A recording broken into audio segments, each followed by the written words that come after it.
예, 조두순. 온 국민이 아는 그 이름 이야기를 오늘 좀 해보겠습니다. 여러분 잘 아시다시피 돌아오는 토요일 새벽에 출소를 합니다. 7년간 전자발찌 착용하고 전담보호 관찰관으로부터 24시간 밀착 감시를 받는다지만 그래도 많이들 불안해하세요. 또 한편에서는 아니 성폭행 전과자가 조두순뿐이 아닌데 왜 이렇게 조두순한테만 예민하게 구는 거야? 이런 분들도 계시거든요. 근데 전문가들의 이야기는 좀 다릅니다. 조두순은 재범 가능성이 보인다라는 거예요. 자, 무슨 근거로 어떤 이유로 그런 이야기들이 나오는 건지 조두순으로부터 피해를 당한 아동을 직접 상담하고 지원해온 분 연세대 소아정신과 신희진 교수 오늘 출연하셨습니다. 어서 오세요, 신 교수님. 안녕하세요. 나영이라고 우리 가명이죠. 예. 나영이하고는 여전히 그러면 연락도 주고받고 하시는 거예요. 특히 나영이하고 연락하고요. 아버님하고 그 가족들하고 계속 연락하고 있습니다. 참 피해자를 가까이서 오랫동안 지원하고 봐온 분으로서 이 조두순 출소를 정말 며칠 앞둔 심정 어떠세요? 저는 그 12년 전에 그 일들이 또 주마등처럼 막 지나갑니다. 제가 이럴진데 가족들은 어떻겠습니까? 참, 그 말씀이 뭐 딱 맞는 말이네요. 아니 조두순을 지금 불안해하는 건 다들 나와서 재범하지 않겠느냐 이런 거고 또 한편에서는 아니 뭐 조두순 말고 다른 성폭행 전과자는 없어 뭐 이렇게 조두순만 가지고 그래 또 이런 분들도 계시거든요. 어떻게 보세요? 재범 가능성? 저는 이미 조두순은 그냥 성범죄자가 아니죠. 너무너무 잔혹하게 한 아이를 정말 반죽이다시피 한 거고 네. 사람을 저는 동물 취급했다고 생각을 할 정도로 저는 직접 그 상처들을 다 봤기 때문에 그렇죠. 그래서 그 범죄의 흉악성에 대해서 다들 경악을 하신 것 같고 또한 12년이 지났는데도 불구하고 아직 교정이 되는 가능성이 바로 안 보이는 사람을 바로 피해자를 코앞에 갖다 놓은 거예요. 그렇게 국민들이 청원을 많이 했음에도 불구하고 저도 상상을 못했고 그 피해자 아버님도 그래 설마 내 앞에 다시 오랴 저렇게 국민들이 청원을 하시는데 했는데 그 일이 사실이 되니 많은 국민들이 나한테 그런 일이 생겨도 국가는 이렇게밖에 못 해주지 않느냐 하는 정말 많은 여성들이 지금 분노하고 있습니다. 지금 말씀하신 것 중에 두 가지가 주목됩니다. 하나는 그냥 성폭행범도 문제인데 이 사람은 피해자를 동물처럼 취급했다. 네. 그러니까 그냥 평균 성폭행범으로는 표현할 수 없다. 저는 사실 1년에 한 500명 정도 성폭력 피해 어린이 진료를 하는데요. 예. 정말 엽기적이었어요. 그러니까 상처가 이런 말을 못하고 어떻게 사람을 이렇게 할 수 있었을까. 이걸 강간이나 뭐 이렇게 할 문제가 아니라 예. 저는 살인이라고 생각을 했었습니다. 거의.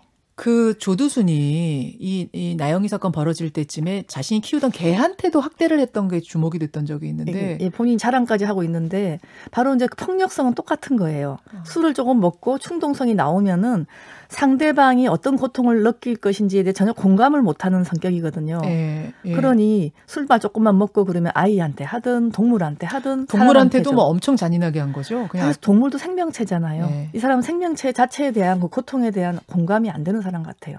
근데 이 사람 이제 그런 일 벌이고 나서 수감이 됐고 수감 생활 동안 무슨 뭐 심리치료 프로그램을 500시간 이수하고 심리치료를 받았다는 거거든요.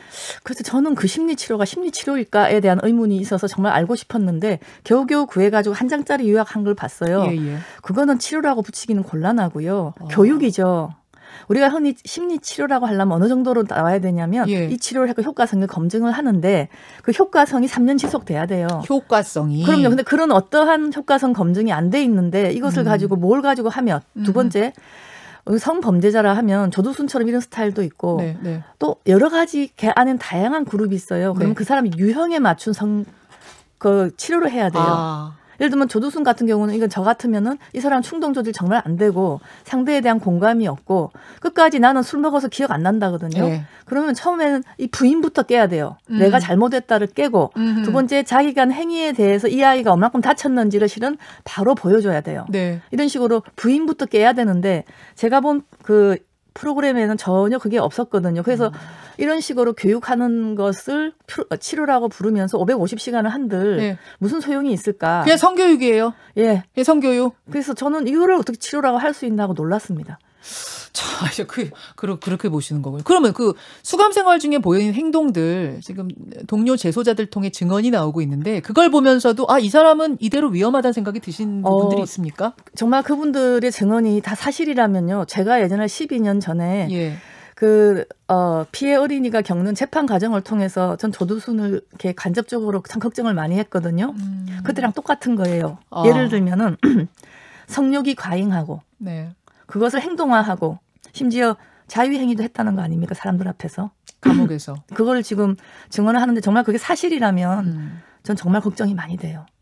그 전파 신호에 대해서 뭐 전파 신호를 보면은 뭐 어떻다 이런 증언이 지금 나오고 바로 그거예요. 그날 그러니까 자기한테 전파로 이렇게 뭐 신호가 와서 성욕이 많이 올라와서 이렇게 했다라고 했대요. 그러면 거기서 큰 문제가 뭐냐면 우선 해석을 잘못하고 있잖아요. 자기 몸에서 생기는 어떤 이상한 전파가 나온다. 성적인 감각을 거기다가 연결시켜서 왜곡된 인지를 보이는 것도 이상하고 그렇다고 한들 성욕이 과잉되는 것도 이상하고 그거를 행동화하는 건 더 이상하고 그래서 저는 그 얘기를 듣는 순간 옛날하고 정말 똑같으면 어떡하나. 그런 생각을 하셨군요. 예. 참 걱정이 되는데 지금 나영이 가명입니다. 나영이 가족하고 또 나영이하고 계속 가깝게 지내고 계셔요. 네. 결국 살던 동네 떠나기로 가계약까지 한 상태인데 나영이가 많이 울었다, 서러워했다 뭐 이 얘기가 들리더군요. 특히 이번에 사실 그 가족들은 가급적이면 과거의 기억을 떠올리지 않게 하기 위해서 사춘기 이후로는 아이가 사실 굉장히 안정이 돼서 공부도 잘하고 정말 보통의 아이들처럼 지냈는데 자꾸 이런 사건을 접하면은 또 무너질까 봐 아버님이 굳고 이 언론에 나오는 뭐 성폭력 관련 어떤 뉴스는 다 못 보게 했었어요. 그래서 이 아이는 가급적이 피해 있는데 이번에는 현실로 다가왔잖아요. 다시 그 12년 전이 현실로 다가오니까 우리는 왜 이런가. 그래서 온 가족이 다 울었답니다. 온 가족이 이사 결정하고 나서? 그러니까 이사 결정 전에 벌써 울고 힘들어하니 아버님이 내가 너무 정말 또 전셋값이 너무 올라가지고 이 돈으로 도저히 못 가시는 거예요. 그래서 굉장히 슬퍼했는데 제가 그거를 신문 기사에서 보는 순간 전 그 가족을 잘 알기 때문에 야 이거 큰일 났다. 이분들한테 12년 전의 사건이 또 현재 진행형으로 바뀌는 순간인데 이걸 뭐 국가가 못 옮겨줬다고 계속 우리가 비난만 할 게 아니라 이분들부터 살려야겠다. 사실 그래서 또 옛날처럼 모검을 한 거예요. 모검 운동하셨죠. 그 이유가 저는 가족들이 얼마나 무너진 걸 알기 때문에 그랬습니다. 무너진 게 심리적으로 무너진 것뿐만 아니라 경제적으로도 어려운데 갑자기 어떻게 그 많은 전셋값을 또 구합니까? 그래서 모금 운동 예. 한 2억 정도 모였다고. 3억 가까이 3억 모였어요. 5,300명이 작은 돈으로 정말 많이 보였는데 아빠한테는 가족들한테 큰 힘이 됐고요. 그랬겠네요. 12월 1일 날 그 전달식을 하는데 드디어 그 피해자가 국민들한테 편지를 써서 보냈어요. 그날 어떤 나영이가? 예, 걔가 한 번도 그런 식으로 자기를 내세우지 않았는데 감사의 편지를 짤막하게 그날 해서 대독을 했는데요. 내용이 너무 제가 마음이 아픈 게 제가 아직은 나설 수가 없다라고 나와요. 자기 얘기를 할 수 없다 하지만 자기가 더 성장해서 언젠가는 나서서 이런 사람들을 돕고 싶다 그랬어요. 그러니 얼마나 잘 자란 아이입니까? 아유 너무 고맙네요. 나영이한테 고맙네요. 자, 이제 조두순이 출소는 현실이 됐습니다, 여러분. 뭐 사전에 막지는 못했어요. 다양한 뭐 논의는 됐지만 막지 못했거든요. 어떤 것들이 좀 이 기회에 마련돼야 된다고 보세요? 사실 우리나라의 형벌은 주로 그 죄에 대한 책임을 짓는, 쉽게 얘기하면은 그냥 감옥 가고 형을 사는 쪽으로만 많이 만들어져 있지, 우리 사회를 안전하게 보호하기 위해서 이 가해자가 나왔을 때 다시 범죄자가 이 사람의 범행을 막고 억제하고 제한하는 쪽, 소위 말 보완 처분 쪽은 전자발찌 뭐 신상 공개 정도이지 이 부분은 전혀 체계화가 되어 있지 않습니다. 저도 이 12년 동안에 선진국은 다 돼 있거든요. 그게 그거를 좀 하지. 12년 동안에 이 사람들에 대한 보완 처분에 대한 부분은 이렇게까지 예산도 안 쓰고 제도도 안 만들고 전문가도 안 만들고 전문 프로그램도 없이 갑자기 지금 또 보호수용법 비슷한 걸 만든대잖아요. 저는 그거야말로 걱정이 되는 게 그런 건 정말 졸속으로 만들면은 인신에 대한 구속밖에 안 됩니다. 이미 형기 다 마친 사람을 수용하는 거, 지금처럼 하면 정말 인권 유린이 되고 차근차근 준비를 해서 제대로 전문적으로 교화를 할 수 있는 시스템이 있었다면 저는 충분히 이해가 가지만 지금 알아보세요. 예산도 제대로 안 만들었을걸요. 예산도 없이 뭘 한다는 얘기입니까? 12년의 그 세월을 그렇게 보낸 게 너무 화가 난다. 그런 말씀으로 들리네요. 저는 좀 부끄러워요. 어떤 면에서는. 자, 오늘 나영이의 치료를 그 당시부터 지금까지 담당하시고 지금도 가족들과 아주 가깝게 지내고 계세요. 나영이 주치 신희진 교수와 함께 출소를 바로 앞둔 지금의 상황들 점검을 해봤고요. 교수님 혹시 한 10분 정도 괜찮으시면 예, 저희 댓글쇼가 있는데 거기서 조금 더 이야기를 들을 수 있을까요? 자, 예. 이제 뉴스쇼 라디오는 끝났는데요. 신희진 교수가 오늘 앞에 뭐 굵직한 인터뷰가 좀 많아서 시간이 너무 짧았어요. 근데 꼭 하고 싶은 말씀들이 좀 더 있으십니다. 해서요. 댓글쇼로 넘기기 전에 뉴스쇼 보고 계신 분들을 위해서 유튜브로만 인터뷰를 조금 더 이어가는 걸 양해를 구했습니다. 어서 오십시오, 교수님. 예. 사실 오늘 굉장히 어려운 출연을 하신 거거든요. 스튜디오까지. 근데 시간이 좀 짧았어요.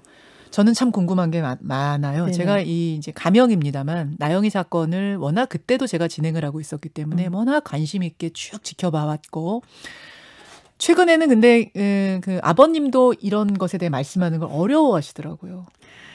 이제 우리가 사람들이 트라우마 하는데요. 네. 트라우마를 받는다는 거는 그 사건을 떠올리면 머릿속에서 불이 나는 거예요. 불이 나요? 예, 불이 나서 도저히 정상적인 상태가 안 돼요. 예를 들면 나영이가 네. 치료 때부터 사춘기가 될 때까지 계속 주장한 게 하나가 있는데 그게 뭐냐면 내가 커서 어른이 되고 12년이 지나면 조두순이 나오면 나를 찾아와서 알아보고 또 범죄를 저지를 거 아닌가. 그래서 좀 이상한 믿음이잖아요. 아니 네가 나이가 들면 그 사람의 얼굴을 어떻게 하려고. 근데 아무리 얘기를 해도 자기는 꼭 그럴 것 같대요. 아니 그게 아주 어렸을 적 얘기가 아니라 사춘기면 네, 뭐 중학교 고등학교 돼서도 그 얘기를 했어요. 걔가 이제 사춘기 때 좀 약간 우울해지고 그런 게 있었거든요. 근데 그래서 참 그거 이해가 안 가잖아요. 왜 그런 생각을 할까? 네. 사실 그럴 확률은 좀 적잖아요. 아니 다시 너 초등학교 몇 2학년 때요? 1학년 말이었어요. 1학년 말이요. 초등학교 1학년 때 얼굴하고 나영아 너 어른이 돼서 얼굴은 완전 다른데 널 못 알아볼 거야라고 안심을 시켜도 도저히 그것을 이렇게 자꾸 떠오른다 했거든요. 바로 이게 성폭력을 당한 피해자들의 고통이에요. 사람들은 잊어버리지가 않고요. 절대로 치료라는 것은 그걸 떠올려도 덜 아프게 만들어주는 거지 초기의 기억을 다 없애는 게 치료가 아닙니다. 저는 그 얘기 하시니까 우리가 말이죠. 자동차 문 열다가 왜 문콕이라고 하잖아요. 그쵸. 그거 한 번만 당해도요. 그거 뭐 비할 수 없는 정도 작은 일인데도 그걸 한번 겪은 사람은 그다음부터 자동차 문 열 때 계속 이게 걱정이 된다 그래요. 네. 그것도 심지어 그럴진데 이런 엄청난 일을 인생에서 당하고 나면 그게 10년이 지나든 20년이 네. 지나든 계속 트라우마란 말이죠. 그렇죠. 그래서 저는 그래요. 이렇게 제도에 개선하겠다. 국가가 그렇게 하지만 그걸 못했고 특히 뭐 이렇게 전문성 하나도 안 길러졌는데 갑자기 보안처분법을 뭐 강화해서 보호수용법을 하면 이게 뭐 효과도 없는데 예산도 준비 안 해놓고 네. 이것도 네. 국민들한테 어떻게 보면 거짓말하는 거거든요. 땜질식으로. 그게 화가 나시는 거군요. 저는 그거는 참 절대로 해서는 안 될 일인데 정부와 정치권에서 그걸 수시로 하는 게 대한민국의 비극이라고 저는 생각해요. 제가 한때 그게 몸 담았지만 네. 진정성 있게 어떤 한 부분을 꾸준히 해서 이렇게 바꾸는 거에 대한 부분은 참 우리는 약해요. 제도적으로. 이럴 때만 한번 화르륵 또 타올랐다가 네. 또 잊어버리죠. 그래서 저는 국민들이 끝까지 이렇게 지켜봐야 되고 저도 어쩌면 이제 국민이니까 네. 국민으로서 네. 그걸 하는 거예요. 이 피해자들이 이렇게 고통을 겪고 있고 12년 전이 다시 악몽으로 오고 있고 네. 그렇기 때문에 이 사람들을 돕지 않으면 안 되는데 그게 턱없이 현실에서는 부족하다. 심지어 가해자도 마찬가지다. 가해자도 잘 이렇게 통제를 해야 되는데 그 통제 시스템이 거의 마련되어 있지 않다. 이것을 우리가 어떻게 받아들일 것이냐. 이거를 국민들한테서는 알리고 어떻게 보면 그래서 이 조두순 사건은 우리가 범죄 가해자도 그렇고 피해자도 그렇고 특히 성범죄에 대해서 우리 사회가 얼마나 준비가 되어 있지 않나. 네. 첫 번째. 두 번째. 그럼에도 불구하고 준비도 안 하고 있구나. 일종의 좀 상징 같아요. 준비돼 있지도 않고 안 하고 있고 할 생각도 없는 거 아닌가. 그에 비해서 너무나 많은 여성들. 왜 여성이냐면요. 여러분. 성범죄의 피해자의 90% 이상은 여성입니다. 네, 네. 그중에 10% 또 이상은 또 친족이고요. 한 30% 정도가 미성년입니다. 피해자들이. 지금 현재 통계가 그렇기 때문에 그래서 사실 이번에 5,300분 정도가 많이 도와주셨는데 모금을 하신 분들 중에 딸을 가진 부모들이 그렇게 많아요. 내일 같아서. 예. 그래서 이런 국민들의 마음이 있고 우리가 알잖아요. 민주주의는 우리가 지켜야지 이게 지켜지는 거고 그냥 모른 척하면은 도둑질 해가거든요. 그럼요. 그래서 저는 특히 이 약자들을 잘 돕고 약자들의 아픔이 없이 회복시키는 대한민국이 됐으면 좋겠는데 보다시피 이번에 2020년 12월까지는 아직까지 우리나라는 낙제점입니다. 아이고, 속이 타고 아까 방송에서는 제가 못 여쭸지만 아까 그 이야기를 하셨잖아요. 조두순이 동물 학대하는 모습을 보면은 딱 이 사람이 어떤 사람인지를 알 수가 있다. 그 동물 학대라는 게 이게 방송용으로는 적합하지 않았잖아요. 유튜브로만 얘기합니다만 키우던 개를 눈을 찔렀던가요? 이게 그냥 뭐 학대라고 해서 엉덩이 툭 친 학대가 아니었죠. 바로 저는 그 동물 다루듯이 나영이를 다룬 것 같아요. 그 상처가 더하면 더했지 덜하지 않습니다. 그리고 그 아이도 죽을 뻔했어요. 죽을 뻔했죠. 왜냐하면 아이를 그렇게 훼손을 시켜놓고 증거가 남는다고 이 찬물로 털어놨어요. 수돗물을. 화장실. 몸에. 그 쇼크사가 될 뻔했어요. 그 추운 날씨에. 아니 잠깐만. 저는 화장실에 물 틀어놓은 건 알았는데 그거를 나영이한테 틀어놨어요. 그게 어떻게 가능해요? 화장실이 공중 화장실인데. 그게 있잖아요. 화장실 안에 이 물 나온 데가 있잖아요. 그래서 그 오랫동안 만약에 방치가 됐으면 죽을 수 있었어요.